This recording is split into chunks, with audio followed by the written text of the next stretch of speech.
Hey guys, we are here with Tyler Kaiser, who is down in Georgia, and Tyler and I first met about 2.5 years ago. Yep. About 2.5 years ago.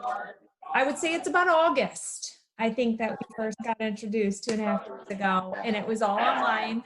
I had just started, I think, an online presence, whether it was YouTube or where it was.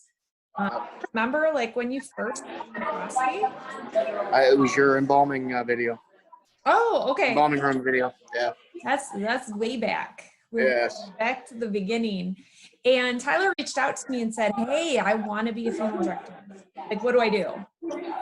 Correct? Like, Yep. that's kind of our beginning. And the reason I admire Tyler is because of his persistence. It's 2.5 years later. Tyler is still dreaming about this job. He was the first of, I think, every group I've started on Facebook or anywhere. He follows all my things. We have met now in person. You knocked on, how many funeral home doors did you knock on? 7 or 8. 7 or 8. And how many phone calls and emails? Quite a few. Yes. So, and we hear this a lot with people interested that it takes multiple contacts to try to get your foot in the door, to even job shadow. And that was just you wanting to job shadow. Right. What were some of the responses? We don't have time for that right now. They were saying you have to be in the business to be, to shadow, stuff like that. So it was a lot of closed doors, a lot of no's. But you finally, and this is actually a common story as well, you had a death in your family. Yes. Went to the funeral.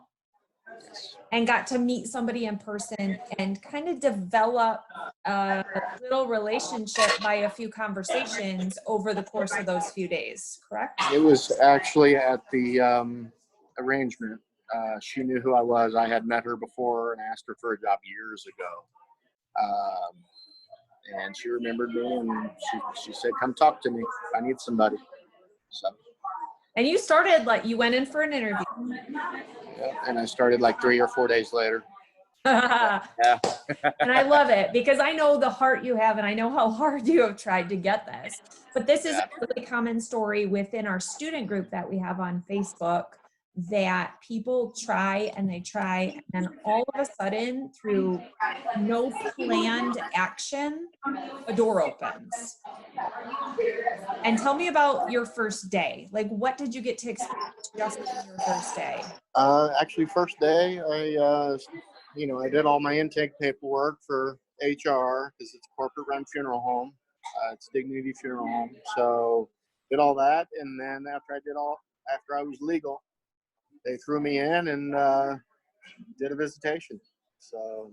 And you've gone on removals and funerals, Yes. and gravesides and pretty much the everything, except for prep room. No, but I did see. I witnessed a cremation the other day too. So. Okay. So what are your hopes to get to still see that you know is happening, but you just haven't been involved in yet? Well, one of my funeral directors is she's transferring to another location,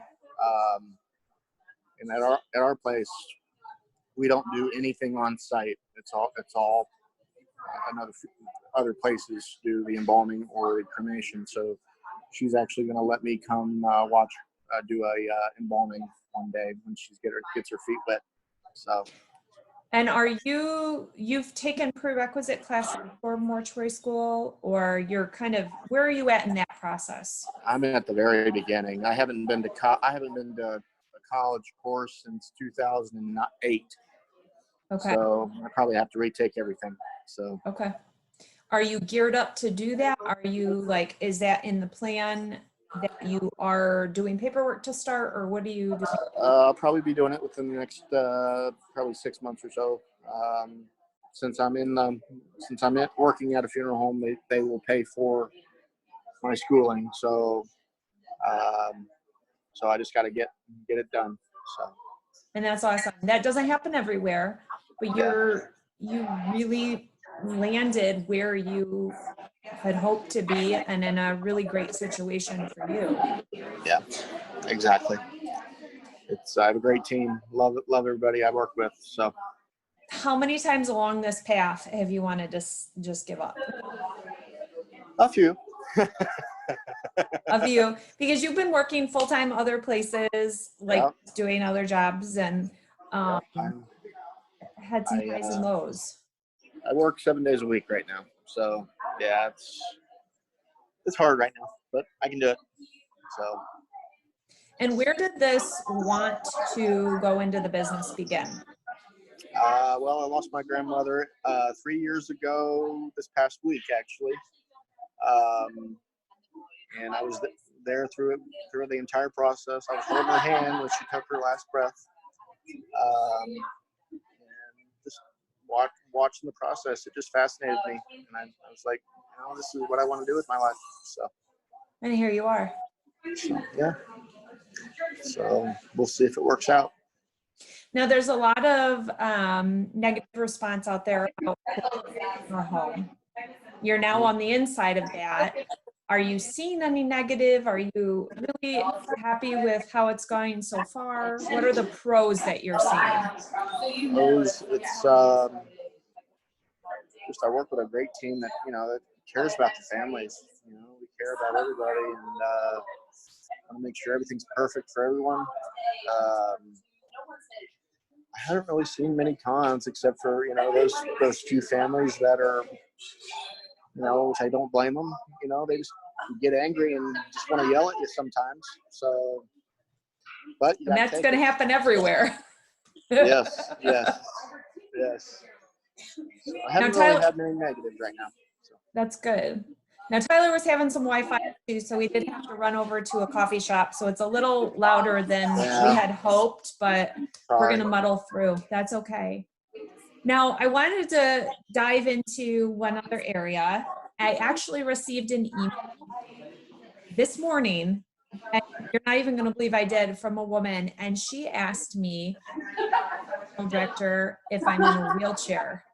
I crap you not. I got that email this morning and I said, did some weirdness happen in the stars? Because Tyler is in a wheelchair. And that was where a lot of our discussion, I think, started, was, can I do this? What might I encounter? Or, what obstacles might there be? What was your first, you've now been in the funeral home, kind of going through a lot of the motions. What have you found being in a wheelchair of any difference being there? The difficulties about it? Yeah, sure. Yeah. Nothing. I mean, just with, having to move stuff, move for the arrangements, move heavy, objects around, it's just, I kind of have to have some assistance with that. Just it's a lot of lifting issues, but that's pretty much it. I mean, our place is pretty handicap accessible, so it's not too bad. The only other thing would be when I get in the vehicles, putting the chair in the back of the hearse is not fun. But does it fit in the back with the casket and such? No, I haven't done that. When we have that, I ride in the van with the other funeral assistant. So. And then on the removal, tell me how that went with being in the wheelchair. I just observed. That's all. Okay. I was just an observer. I didn't really do much. So just really just fitting the chair in the vehicles is the only issue. I actually had to. We did have a casket in the hearse the other day, and I had to actually hold my chair while I was in the passenger seat. That was fun. Yeah. That sucks. So, yeah, it does. So.